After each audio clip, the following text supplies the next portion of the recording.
it matters very deeply to the Lord, what you guys are all going through.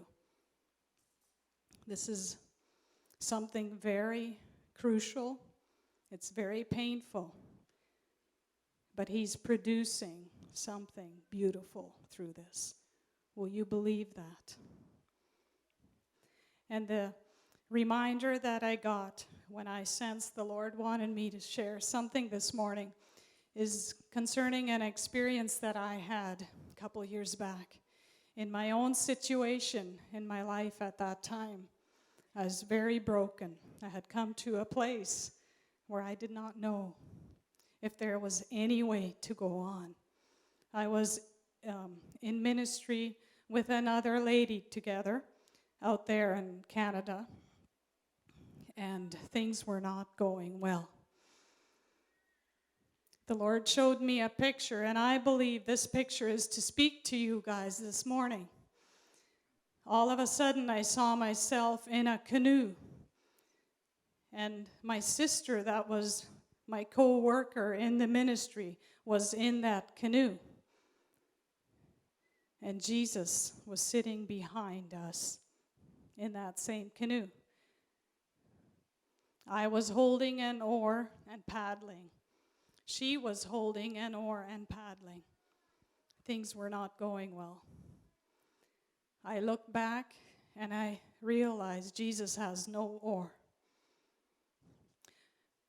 I realized then that in my mind, in my heart, I own this ministry. And I saw that my sister at my side feels the same way. She owns it.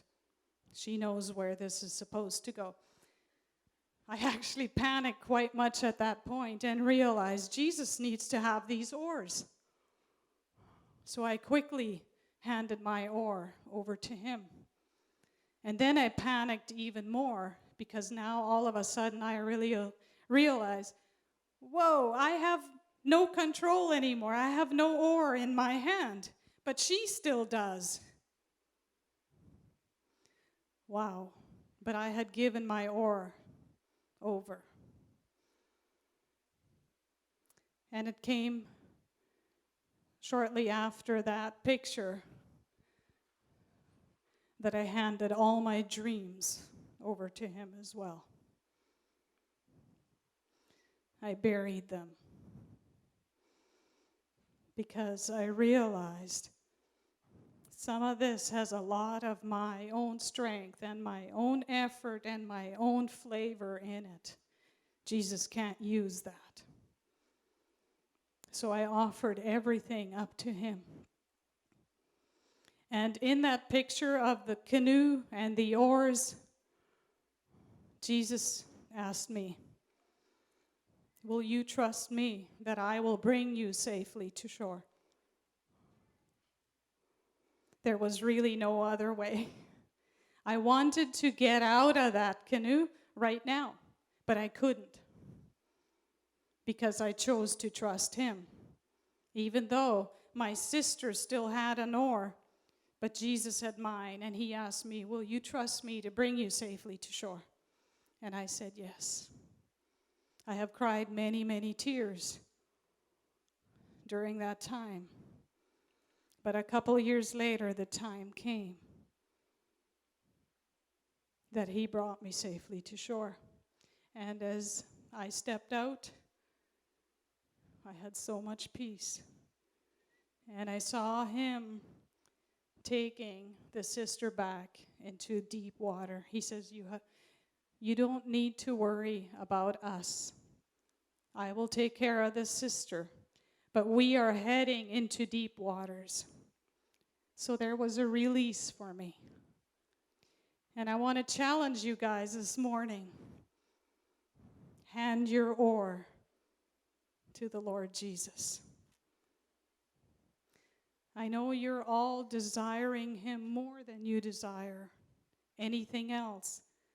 And the things that are the dearest to us, the most valuable to us, are exactly those things that you need to hand over. If you want to grow And if you want to grow together as a body of believers, give it all to Him. Get on your knees, fast, pray, humble yourselves before the King of Kings. He knows exactly what He wants for all of you. You may think you know, but maybe you don't. But if you give it all to Him, He will take you through. I see that you guys still have some deep waters to go through. I know you're all hoping that this difficult time is almost over.